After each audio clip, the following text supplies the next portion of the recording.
আমি কিন্তু খুব ডিস্টার্ব ফিল করছি, আমার একদম ভালো লাগছে না। তোমার মা কিন্তু আমার সাথে অনেক বাজে বিহেভ করছে, আর আমি কি করে ওনার সাথে থাকবো? উনি তো দুটা মিনিটও আমাকে শান্তি দেয় না। এটা করো, সেটা করো, এখান থেকে ওখানে যাও, ওখান থেকে। আমি কি মানুষ নামলো কিছু আরিফ? আমি তোমার মা এত জ্বালা যন্ত্রণা কেন নিব? Why should I? আমি বুঝলাম না, আমি মাত্র অফিসে আসলাম, এখনই আমার মার সাথে তোমার কি নিয়ে ঝামেলাটা হয়েছে?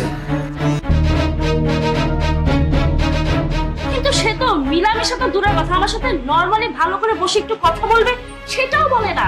আর আমিও যে তার সাথে একটু ভালো করে কথা বলবো, তার মুখটা এমন সে বানিয়ে রাখে না, বাংলার কাজ আমার কিছু বলারও ইচ্ছে করে না কখন। রিয়া, একটা বিষয় একটু বোঝার চেষ্টা করো। আমি তো চিনি আমার মাকে, নাকি আমার মা কি অতটা খারাপ মানুষ? ওয়েট আরিফ, তুমি শোনো, আমি তোমার এইসব কথা কোনো কিছুই শুনবো না।